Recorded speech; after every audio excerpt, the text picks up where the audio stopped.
when you actually have to design for yourself? I mean, it's all very well to take on the client and to listen to the client, interpret it, shop around the world, find out pieces, whatever. But when it comes to your house, where you live, how do you come to the resolution of the way you want it to look?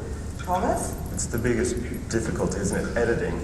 And because we see so many wonderful things, how do you edit them down to the things that mean the most to you and are going to give you the most impact?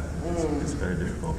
We're lucky that we can buy all these wonderful things we like, and then later on we can enjoy them for a while, and somehow they always end up in someone else's scheme. So we've got a wonderful, sort of pleasure in that. A little repository. Exactly. We can buy, whereas a client can't go and buy everything they like because they know they're going to have to live with it forever. Yeah. We don't have that same difficulty, so it's quite fun for that. But you have to keep editing, and sometimes it's, Marco and I have gone through that, where sometimes we go through this wanting everything spare, so everything gets put in the drawers, and it almost looks like you've been robbed. And then it's sort of everything starts sneaking back out, because you realize you actually do want to live with these things that have personality and have stories to tell. And a history, a history of who you are. It's difficult. Martyn, you yesterday showed us a picture of your very sweet and beautiful house, once lived in by Valentino, or built by Valentino, wasn't it? Yes. How do you make the decision about your interiors? My interior's being redone as I sit here right now. I am constantly redecorating because I use my home as my experiment pad. So particularly when you're designing fabrics, and I've got wallpapers and things now, so I'm in the middle of that, having everything wallpapered at home. Ceilings? To have a whole new vibe.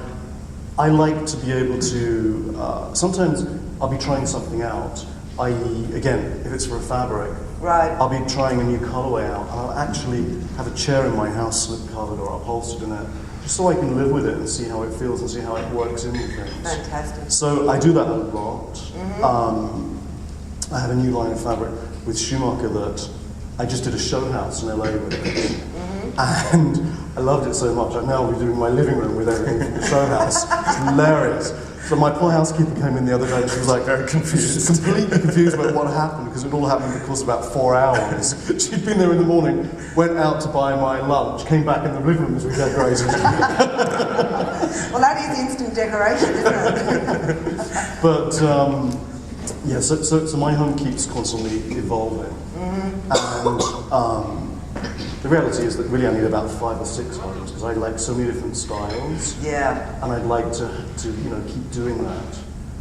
But you're very lucky to be able to just keep shifting things around. I mean, I think it's one of those things that you don't actually ever get stuck in one style. Any of us do. We start to weave different things that come through all the time. Greg, you've got quite a big reputation. I'm actually the opposite. Really? My place is that once I do my place, it's a museum, and then it doesn't change, and then I just move on to the next place. Really? So it becomes a museum. So you have a lot of friends, right? So you lock the door and you change. look through the window. It does not change. Well, it's a different way to live, I think. But you've got a reputation for being able to mix old and new things together and actually really make them work. I mean, I don't know about anyone else, but I always find it looks a mess. What's your secret to actually being able to mix, whether it be the older architecture, the new things that you put in it, or vice versa? Well, the thing is that you've really got to find you've really got to find a theme, and you've got to find things that really link everything. And for our work, what's really important is everything tying in and everything really flowing and everything being quite coordinated. So if it's something new or old, there has to be a really common link. Yep. I'm not one of those designers that can just sort of just chuck everything in a room and it just sort of all works. I like, everything to have its place, and so there has to be a real link. So maybe it's a colour palette, maybe it's doing black and white, maybe it's a colour, or maybe the chairs have a roll arm or something. So there's always a really, really strong theme that really links everything together. And usually when you break down our interiors, there's usually only a few elements, and it's just repeated and reinterpreted.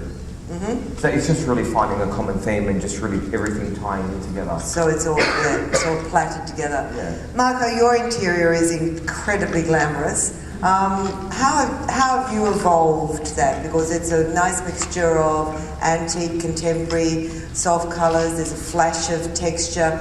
I mean, I'm really interested how you came up with that whole feeling. I guess the thing I know about you is one of the key words you always say to me is that it should be comfortable as well.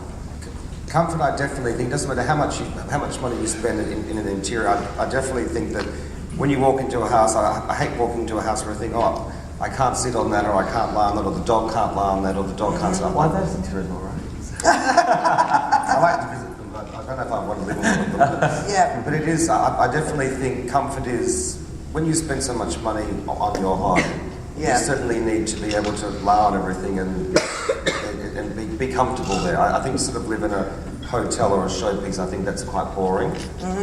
Certainly comfort, yes. I It's like huge, it, definitely. yeah. I agree. I must say that there's nothing more inviting than a lovely puffed up sofa to go and throw yourself in at the end of the day with a glass of wine. And a fabulous bedroom. Oh yeah, okay. Well, talk to me about bedrooms, because I find them that they're quite hard. I mean, the bed, that's it. What happens then? You know. What's about going to bed? I think actually is a luxury. If you actually, I mean, when you're on the go all the time, and actually getting to bed for me is actually, well, I only do it twice a year. So that's when I'm in bed. I actually, it should be, and I have to have a beautifully made bed, to have starched linen, beautiful pillows, even if it takes you half an hour to get everything off the bed before you get into the bed. Make note. That to me, just have an awful little sheet and a blanket. I mean, to actually to have a beautifully made bed, I think is fantastic. That actually makes the room. Yeah. Besides a beautiful upholstered bed heaven, you know, upholstered walls and curtains and all that sort of thing. And Wallpaper. I mean, upholstered walls too. So that I think is important. I agree. And I've seen some of those beautiful bed heads that you've done out of textiles that you bought in your favourite Istanbul. Oh, yes. And also, I think within Cher's house, where you... have you not got a story about her bed head? Or was it in Cher? That was Tamara Mellon. Oh, they all these parts, they know. The founder of Jimmy Choo, yeah. We went together, I told the story yesterday, but we went together shopping in Istanbul and bought this extraordinarily beautiful panel that was a velvet panel with this incredible gold-threaded tree of life on it. And I said, oh my God, it's divine, let's make it into your headboard. So I brought it back, had it all mounted on silk velvet. And it cut to, Tamara has a Turkish friend of hers come over and goes into the bedroom and they go, oh my God, I love that. What an interesting use of a circumcision cloth.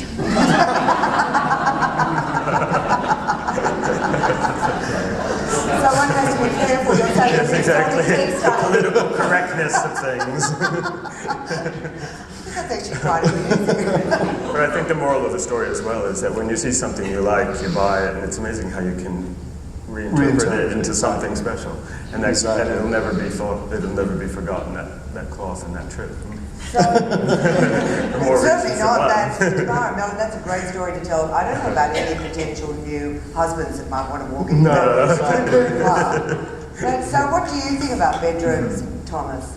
Well, they're very important, and I'm a great fan of four-poster beds for that cocooning factor as well. Divine. So it's almost a room within a room. So even if they don't have drapes, just that feeling of seeing the structure around you, I love it.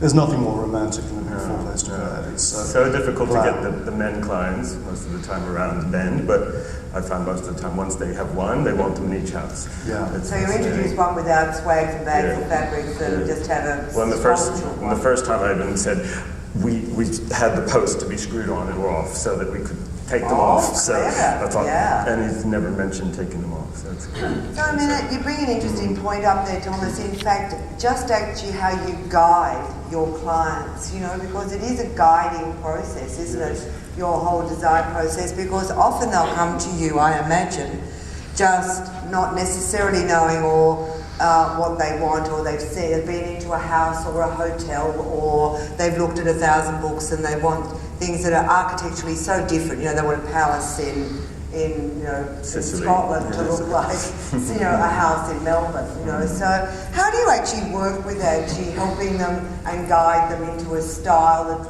you know that that's what they want? I'll start with you, Thomas. Well, first it was interesting what Martyn said the other day in the lecture as well, is that you want clients that actually do have a personality and do want to be driven. You don't want clients that have no personality and want you to give them what you want.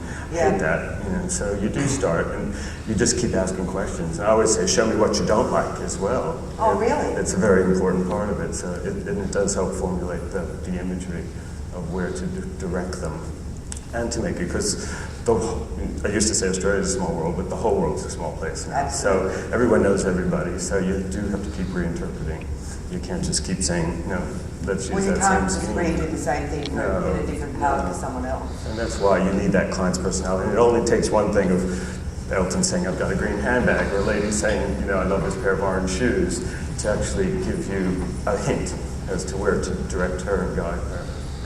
Fantastic. And for you, Martyn, You know- because you've got a different clientele, you've got people who I would imagine they're not too sure, but they They're want very to large be the best. personalities.